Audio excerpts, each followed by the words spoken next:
हे बाबा कला वृषभर दला होइदिबा महाप्रभु धवलेश्वराय नमो नमः।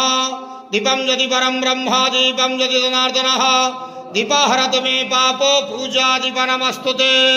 बाबा धवलेश्वर महाप्रभु संसार सुखी रखंतु।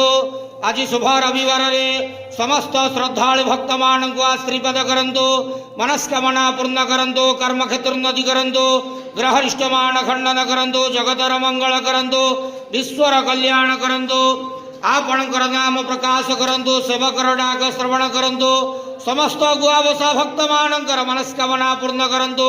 नूतन वर्षटी शुभ मंगलमय वर्ष हे महाप्रभु धवलेश्वराय नमो नमः। संसार सुखी रहो आनंद केवार हरि बोलो। समस्त श्रद्धालु भक्त मान को आशीर्वाद करंतु आनंद केवार हरि बोलो। ओम नमः शिवाय धवलेश्वराय नमो नमः।